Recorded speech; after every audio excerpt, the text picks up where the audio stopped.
Hello बच्चों, let's read this question. The total number of orbitals in the principal shell of He plus ion that has energy equals to minus RHC by 4 where R is Rydberg constant is means हमें total number of orbitals find out करने हैं उस principal shell में जिसमें energy कितनी है minus RHC by 4 है. तो key concept जो इस क्वेश्चन में लग जाएगा that would be the energy of an atom that is E is equals to Rydberg constant के टर्म में कैसे डिफाइन करते हैं minus H C upon R divide by N square and multiply by Z square. Z क्या है यहाँ पे atomic number of that particular atom और आयन. एन क्या है यहाँ पर प्रिंसिपल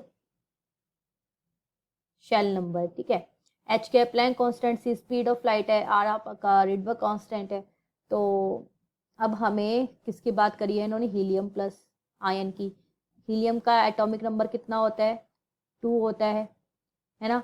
तो अगर मैं देखूं और हमें इसकी एनर्जी कितनी दी हुई है प्रिंसिपल शेल, अगर मैं एन ले लूं जो हमें पता नहीं है, उसमें उस प्रिंसिपल शेल की एनर्जी दी हुई है इन्होंने minus R H C upon 4. तो ये जो एनर्जी है वो किसके इक्वल हो जाएगी, minus H C upon R Z square upon N square, ये यानी कि इसके इक्वल है. तो अब यहाँ हम इसको ऐसे लिख सकते हैं minus R H C upon 4 is equals to minus H C R. Z कितना है यहाँ पे 2 का स्क्वायर हो जाएगा डिवाइड बाय एन स्क्वायर हमें फाइंड करना है. अब ये चीज़ इससे कट जाएगी तो अब N square is equals to कितना आ जाएगा 4 इंटू 4, यानी कि एन कितना आ गया 4. अब आपको पता होगा कि टोटल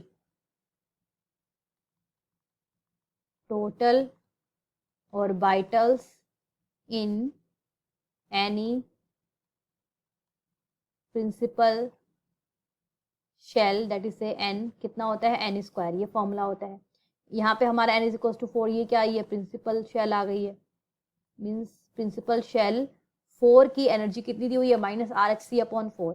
तो number of total orbitals in n is equal to 4 में कितने आ जाएंगे 4 का स्क्वायर यानी कि 16. तो आंसर हो जाएगा हमारा option C. I hope you understood it well. Best of luck.